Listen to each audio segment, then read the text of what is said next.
If your shoulders have been feeling achy, you might want to try these exercises. So guys, if you've been feeling like your shoulders have been really tight, there's a lot of tension, there's clicking going on, and a lot of pressure going on, especially in the front side, then you probably have an imbalance.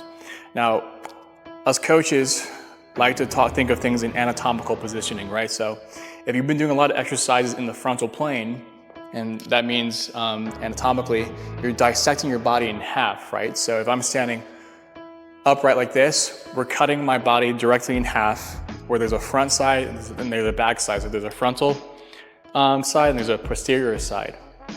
So if you're doing a lot of exercise that requires you pressing in the frontal plane, so a bench press, a shoulder press, front raises, anything, arnold presses, anything that's moving in the frontal plane, this region, it's going to develop a lot of tension around here.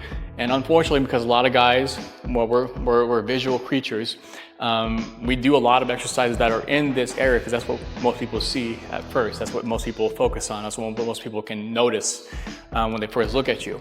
But it's never good to be imbalanced. And when you have problems like this, where you have aches, joints, and pains in your joint, it's typically because you're imbalanced, your muscles are imbalanced.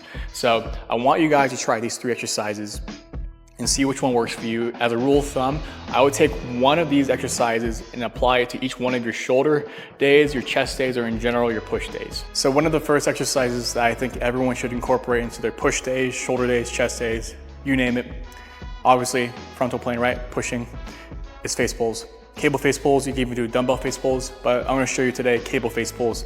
A lot of people get this exercise wrong. I see it performed incorrectly. People think too rigidly with this exercise. It's an exercise where you should be flowing more, and I know that sounds kind of like, ooh, kind of enigmatic, a little bit like mystical, but I'm not kidding. You want to flow with this exercise because you want to get a deep range of motion. Is it the greatest for rear delt development? No, it will hit your rear delts, and it will also strengthen your rotator cuff in general because it gets really deep into your shoulder joint. So let's show you how to do it. So I prefer to do face pulls on the ground in comparison to doing them standing, because when you're on the ground, you're leveraging gravity more, you can pull more, you can focus on the movement.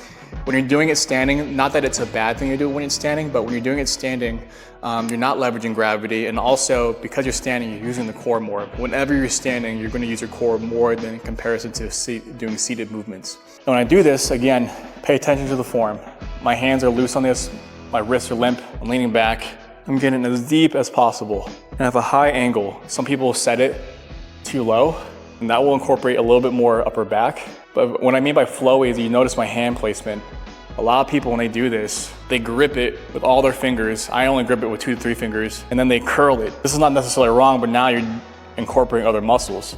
So again, I like to just keep my thumbs on the actual ball of the handle. I have 3 fingers on it and it's loose. Lean back. You want to bring the balls by your ear. So hey guys, if you made it this far in this video, make sure to stay tuned for the next part in this series.